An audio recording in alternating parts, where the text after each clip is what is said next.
এই কি অবস্থা সবার? আশা করি সবাই ভালো আছো। তোমাদেরকে আমি কনজিউমার্স বিহেভিয়ার বা অর্থনৈতিক প্রথম পত্রের ভোক্তা ও উৎপাদকের আচরণ নামে যে চ্যাপ্টারটিতে পড়াচ্ছিলাম, তার অংশ হিসেবে আমি চাহিদা পড়াচ্ছিলাম তোমাদেরকে।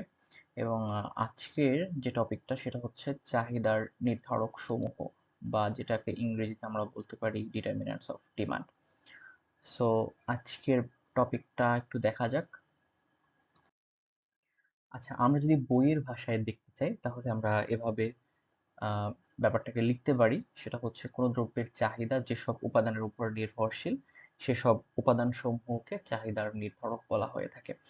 অর্থাৎ আমরা সহজ ভাষায় বলতে পারি আহ, যে যেসব নিয়ামকের উপরে চাহিদার বৃদ্ধি বা হ্রাস পাওয়া অর্থাৎ বাড়া কমা যার উপরে নির্ভর করে সেই সব ব্যাপারগুলোকে হচ্ছে চাহিদার নির্ধারক সমূহ বা ডিটারমিনেন্টস অফ ডিমান্ড বলা হয়। এখন আহ, কিসের উপরে আসলে নির্ভর করে চাহিদা দেখা যায়? আমরা যদি গাণিতিক ফাংশনের মাধ্যমে প্রথমেই দেখি, ম্যাথমেটিক্যাল ফাংশন কিউ এক্স কে আমরা হচ্ছে দ্রব্যের চাহিদার পরিমাণ বোঝাচ্ছি কিউ দ্বারা কোয়ান্টিটি, এবং এফ দ্বারা হচ্ছে অপেক্ষক বোঝায়। আচ্ছা, অপেক্ষকটা আমি নেক্সট ভিডিওতে আলোচনা করব, অপেক্ষক জিনিসটা আসলে কি। এখন দেখা যাক এখানে আমরা পি এক্স বা এক্স দ্রব্যের দামের উপর নির্ভর করে, তারপরে হচ্ছে টি দ্বারা বোঝাচ্ছে এই সবগুলোর ব্যাখ্যা আবার আমি নিচে লিখে দিয়েছি। যেমন টি দ্বারা হচ্ছে আমরা সময় বোঝাচ্ছি, টাইম, যেমন হচ্ছে শীতকাল এবং গ্রীষ্মকালে এক এক রকমের দাম হবে বা চাহিদা হবে। এরপরে হচ্ছে আই দ্বারা ইনকাম বা আয় বোঝাচ্ছে, আর দ্বারা হচ্ছে রিলেটেড গুডস বা সম্পর্কিত দ্রব্যের দাম বোঝাচ্ছে, এন দ্বারা বোঝাচ্ছে বাজারে ক্রেতার সংখ্যা, এন মানে নাম্বার, দেন হচ্ছে নাম্বার অফ বায়ার্স। তারপর টি দ্বারা হচ্ছে যে টেস্ট বা রুচি বোঝাচ্ছে, এ হচ্ছে অ্যাডভার্টাইজমেন্ট বা বিজ্ঞাপন বোঝাচ্ছে, জি দ্বারা বোঝাচ্ছে সরকারের ভূমিকা বা গভর্নমেন্ট কন্ট্রিবিউশন, গভর্নমেন্ট। দেন হচ্ছে আমরা যদি আইটি বোঝাতে চাই, আইটি দ্বারা আমরা ইন্টারন্যাশনাল ট্রেড বোঝাচ্ছি, আন্তর্জাতিক বাণিজ্যের ধরন। আন্তর্জাতিক বাণিজ্যের ধরনের উপরেও দ্রব্যের চাহিদা নির্ভর করে। এখন দেখা যাক এই ব্যাপারগুলো আসলে কেমনে রিলেটেড চাহিদার সাথে। সো প্রথমেই আসে দ্রব্যের নিজের দাম বা দ্রব্যের নিজস্ব দাম। দাম আমরা যদি চাহিদা বিধিটা পড়ে থাকি, চাহিদার ওই ভিডিওতে, তোমরা যারা দেখে থাকবে চাহিদার ওই ভিডিওটা আমি এখানেও আই বাটনে দিয়ে দিচ্ছি, তোমরা দেখে নিতে পারো। সো ওইখানে আমি চাহিদাটাকে কিভাবে আঁকতে হয় বা একটা চাহিদার সম্পূর্ণ ব্যাখ্যা আমি এখানে তুলে ধরেছি। সো আমি যদি এখানে দেখতে চাই যে চাহিদা বিধিতে যেটা ছিল, দাম কমলে চাহিদা বাড়ে এবং দাম বাড়লে চাহিদা কমে একটা দ্রব্যের। সো আমরা এভাবেও বলতে পারি যে আমরা যদি একটু রেখাটা, এই যে চাহিদা রেখাটা লক্ষ্য করি, ডিমান্ড কার্ভ। সো আমরা এখানে দেখতে পারি এখানে লম্ব অক্ষে আমি পি বা প্রাইস বা দাম নিচ্ছি, এবং আম, ভূমি অক্ষে কি কোয়ান্টিটি বা চাহিদার পরিমাণ নিচ্ছি। সো এইখানে যখন আমরা দেখতে পাই যে পি অন পরিমাণ একটা দ্রব্যের দাম ছিল, সেই জায়গা থেকে কিউ অন পরিমাণ তখন আমার চাহিদার পরিমাণ ছিল, অর্থাৎ চাহিদার পরিমাণটা কম ছিল। ঠিক যখনই আমি দ্রব্যের দামটা কমিয়ে পি টু তে নিয়ে আসছি, ঠিক ঠিক সেই জায়গায় হচ্ছে কিউ টু পরিমাণ চাহিদা আমার বেড়ে যাচ্ছে। অর্থাৎ দামটা কমলে আমার চাহিদাটাও বৃদ্ধি পাবে। এই দামের উপরে আমার চাহিদার হ্রাস বৃদ্ধি নির্ভর করতেছে। সো ডিমান্ড কার্ভটাও সেভাবে আসে, slopes downward. Why demand curve slopes downward, এই প্রশ্নটা যদি কারো এসে থাকে, এ ধরনের ভিডিও আছে চ্যানেলে, দেখে দেখে নিতে পারো। সো দামের উপরে কিভাবে চাহিদা নির্ভর করে আশা করি বুঝতে পেরেছো। এখন দেখি আমরা সময়টা আসলে কি। একটু আগে আমি তোমাদেরকে বলেছিলাম যে সময়ের উপরে বা টাইমের উপরেও চাহিদার পরিমাণ নির্ভর করে। সো এখানে আমি লিখেছি শীতকালে আর গ্রীষ্মকালে দ্রব্যের চাহিদা আলাদা হবে। হ্যাঁ, সঠিক, কারণ তুমি বাজারে আহ শীতকালে যেই সবজিটা পাচ্ছ, তুমি গরমকালে সেই সবজিটা পাচ্ছ না। তুমি একবার চিন্তা করো, শীতকালে আম, তোমার কম্বলের যেই চাহিদাটা থাকে, ঠিক একই রকমের চাহিদা কি ফ্যান বা এসির থাকবে কিনা?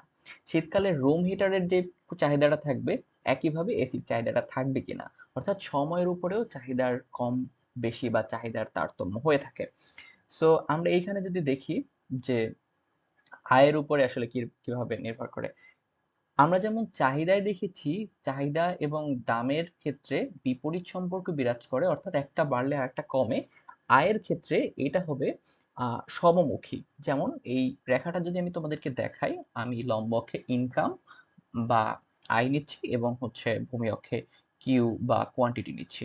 সো এই জায়গায় যদি আমি তোমাদেরকে দেখাই, যখন আমার আই এর পরিমাণ মানে I1 ছিল, এত বেশি ছিল, তখন আমার কোয়ান্টিটি বা চাহিদার পরিমাণও Q2 ছিল। অর্থাৎ তোমার চাহিদার পরিমাণও বেশি ছিল। আমার দাম, আমার ইনকাম যত বেশি, আমার চাহিদাও তত বেশি। আবার যখন ইনকামটা কমে I2 তে আনবো, তখন আমার চাহিদার পরিমাণও Q1 এ চলে আসতেছে। অর্থাৎ তুমি এভাবে ধরে নাও, তোমার হাতে 5,000 টাকা আছে, তখন তুমি চিন্তা করবে একটা জুতা কেনার বা একটা জামা কেনার, একটা স্যুট কেনার। কিন্তু তোমার কাছে যখনই 20,000 টাকা বা 30,000 টাকা আসবে, তখন তুমি একটা ইলেকট্রনিক ডিভাইস, তুমি একটা ক্যামেরা কেনার কথা চিন্তা করতে পারো, তুমি একটা মোবাইল কেনার কথা চিন্তা করতে পারো। সো তোমার আয়ের উপর নির্ভর করে তোমার চাহিদাও বৃদ্ধি বা হ্রাস পাবে। এই হচ্ছে আয়ের উপরে কিভাবে নির্ভর করে, বাকিগুলো দেখা যাক। সো নাম্বার 4-এ আমাদের আছে আম, সম্পর্কিত দ্রব্যের দাম বা রিলেটেড গুডস প্রাইস, যেটা হচ্ছে আর দ্বারা প্রকাশ করে। সো সম্পর্কিত দ্রব্য বলতে আমরা দুই ধরনের দ্রব্যকে বলতে পারি, একটা হচ্ছে পরিবর্তক দ্রব্য আর একটা হচ্ছে পরিপূরক দ্রব্য। সো পরিপূরক দ্রব্য এবং পরিবর্তক দ্রব্য কি, এটা একটু আমি সহজে বলে নিই তোমাদেরকে, কারণ এটা যদিও আমি আগের ভিডিওগুলোতে কোথাও বলেছি। আরেকটু বলি, পরিবর্তক দ্রব্য হচ্ছে যে আমরা একটার বদলে আরেকটা খাইতে পারবো বা একটার বদলে আরেকটার আম, উপযোগ নিতে পারবো, ইউজ করতে পারবো, ব্যবহার করতে পারবো, যেভাবে বলো। সো পরিপূরক দ্রব্য হচ্ছে যে একটা ছাড়া আর একটা চলা যায় না। যেমন পরিবর্তক দ্রব্যের যদি আমি উদাহরণ দিই, যেমন ভাত ছাড়া আমরা রুটি খেয়ে বেঁচে থাকতে পারবো বা বাঁচতে পারবো। আমরা কফি ছাড়া আমরা চা নিতে পারবো। সো এই ক্ষেত্রে আমাদের কোনো সমস্যা হবে না। কিন্তু যেমন ধরো পরিপূরক দ্রব্যের ক্ষেত্রটা আসলে কেমন আসে, যেমন ধরো এই যে চিনি ছাড়া চা আসলে খাওয়া যায় না। যদিও যাদের ডায়াবেটিস থেকে থাকে তারা হয়তো এটা কি প্রায়োরিটি দিবে চিনি ছাড়া চা, বাট আমার কাছে আমি চিনি ছাড়া চা কল্পনা করতে পারতেছি না। সো যদি পরিপূরক দ্রব্যটা আমি অন্যভাবে চিন্তা করি, যে আমরা আমরা তরকারি ছাড়া আমরা ভাত খেতে পারবো না, এটা আসলে আমাকে আমার ইউটিলিটি ম্যাক্সিমাইজ করবে না বা আমার সর্বোচ্চ উপযোগ আমাকে দিবে না। সো আমি যদি চিন্তা করি যে এই দুইটা ব্যাপারও আসলে কিভাবে চাহিদা নির্ভর করে, দুইটা ব্যাপারের উপরে। যেমন ধরো তোমার কফির দাম যখন বেশি থাকবে, তখন চায়ের চাহিদাও বেশি থাকবে, কারণ স্বাভাবিকভাবেই তখন চায়ের দামটা বাড়তেছে না। আর মানুষ কফি অ্যাফোর্ড করতে পারবে না, তখন চাটা বেশি খাবে তারা। এবং কফির দাম যখন কম থাকবে, তখন মানুষ চায়ের চাহিদাও কমিয়ে দেবে, চা কম খাবে, কারণ কফি বেটার অপশন চায়ের থেকে আমার কাছে। অনেক যারা চা বেশি খায় বা চাখোর দাবি করে নিজেদেরকে, তাদের ব্যাপারটা আলাদা। কিন্তু কথা হচ্ছে যে কফির চাহিদাও তখন বেশি থাকবে, কারণ কফির দাম কমে যাচ্ছে এবং চায়ের চাহিদা কমে যাবে। সো এটা আমরা বুঝতে পারি।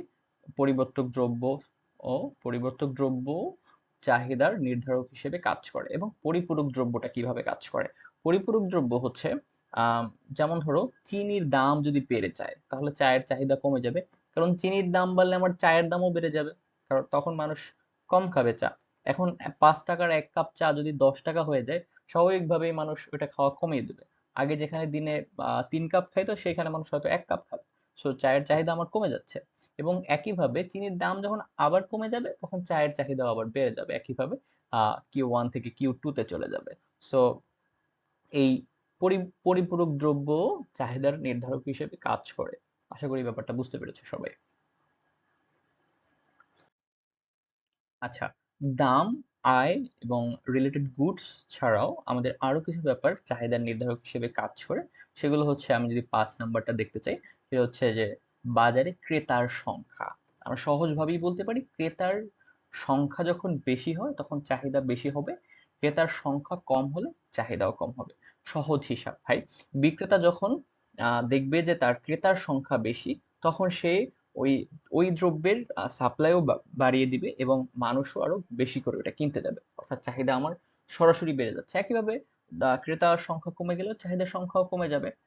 সো ওই দ্রব্যের সাপ্লাইটাও কমে যাবে বা যোগানটাও কমে যাবে। আমরা যদিও এখনো যোগানের ভিতরে যাই নাই, বাট কথা প্রসঙ্গে যোগানটা এসে যায়। যোগান সম্পর্কেও ব্যাখ্যা হবে নেক্সট ভিডিওগুলোতে। সো যেই জায়গাটায় আসি আমরা, সেটা হচ্ছে 6 নাম্বার, বা রুচি বা টেস্ট।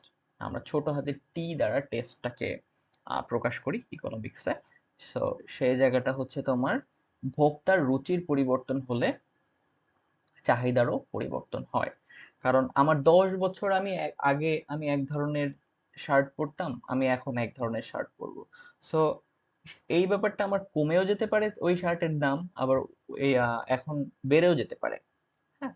সো আবার ধরো চাহিদার পরিবর্তনটা কিভাবে হয় রুচির উপরে।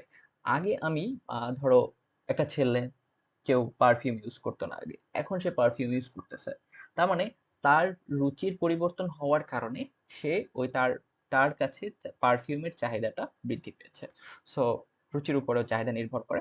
এরপর সে বিজ্ঞাপনের উপরে, অনেক সময় বিজ্ঞাপন দিয়ে মানুষ আকৃষ্ট করে। যেমন ধরো বিকাশ এবং নগদের ব্যাপারটাই চিন্তা করো। এখন কিন্তু নগদে অনেক বেশি ইউজার বেড়েছে, কারণ নগদের ওই বিজ্ঞাপনটা বা তাদের মার্কেটিং টেকনিকটা তারা ভালোভাবে ইউজ করতেছে। সো এখানে বিজ্ঞাপনও হচ্ছে চাহিদার পরিমাণ বাড়ায়। সো এরপরে ধরো তোমার হচ্ছে সরকারি ভূমিকা। উৎপাদন ও বাণিজ্যের ক্ষেত্রে দেশের পরিবেশ নিয়ন্ত্রণে সরকারের ভূমিকা থাকে। স্বাভাবিক, দেশে বাণিজ্যের অনুকূলে যদি কোনো পরিবেশ থাকে, সেই পরিবেশেও তোমার ব্যবসা বাণিজ্য বেশি হবে এবং হচ্ছে যে চাহিদাও বৃদ্ধি হবে। সো আন্তর্জাতিক বাণিজ্য এক্ষেত্রে এফেক্ট করে। যেমন ধরো, তুমি যদি কোনো একটা ল্যাম্বরগিনি বা একটা ফারারি বাংলাদেশে আনতে চাও, তখন দেখা যাবে যে তুমি যেই দামে গাড়িটা কিনেছো ইউএসএ থেকে, জাপান থেকে বা ইন্ডিয়া থেকে, তুমি যে জায়গা থেকেই কেনো না কেন, তোমার কাস্টমসে তার 3 গুণ টাকা দিতে হচ্ছে। সো এই আন্তর্জাতিক আন্তর্জাতিক বাণিজ্যের যে অবাধ এবং সংরক্ষিত হওয়াও অনেক সময় চাহিদা বাড়া কমা নির্ভর করে। সো তখন যখন তুমি দেখবা যে তোমার গাড়ি কেনার দামের থেকে 3 গুণ বেশি ট্যাক্স দিতে হচ্ছে, স্বাভাবিকভাবেই তুমি ওই গাড়িটা কিনবে না এবং দেশে নিয়ে আসবে না। তোমার ওই গাড়িটার প্রতি চাহিদা থাকবে না। সো আন্তর্জাতিক বাণিজ্য তোমার চাহিদার নির্ধারক হিসেবে কাজ করে।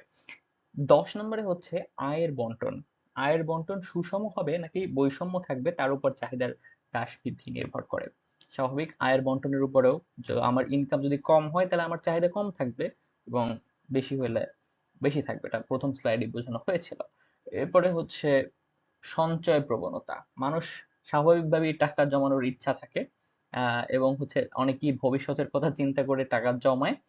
তো এখন আমি খাইতে পারি আর না পারি সেই চিন্তা না করে হচ্ছে ভবিষ্যতের জন্য তারা টাকা জমায়। তো এই ধরনের জমানোর ইচ্ছা থাকলেও আমার চাহিদা অনেক সময় থাকে না। যেমন হচ্ছে, এখন আমার একটা জিনিস কিনতে ইচ্ছা করতেছে, ওই দ্রব্যটার প্রতি আমার চাহিদা আছে, আমার কিনতে ইচ্ছা করতেছে, আমার টাকা আছে, আমার কেনার সামর্থ্য আছে, এবং হচ্ছে ওটা আমার আয়ত্তের মধ্যেও আছে, কিন্তু আমি কিনতেছি না, কারণ আমার ভিতরে সঞ্চয় প্রবণতা আছে, আমি ভবিষ্যতের জন্য টাকা জমাচ্ছি। এবং তাতে আমার শখের 12টা বেজে যাক না কেন, তাতে কিছু যায় আসে না। সো এই ধরনের ব্যাপারগুলো হচ্ছে আমাদের চাহিদার নির্ধারক হিসেবে কাজ করে, এবং এগুলোকে ডিটারমিনেন্টস অফ ডিমান্ড বলা হয়ে থাকে। সো এই ছিল আজকের ভিডিওতে। থ্যাঙ্কস আ লট। সবাইকে অসংখ্য ধন্যবাদ জানাচ্ছি। ভালো লাগলে সাবস্ক্রাইব করতে পারো, আর না ভালো লাগলে ছাদ থেকে লাফ দিতে পারো। Thank you.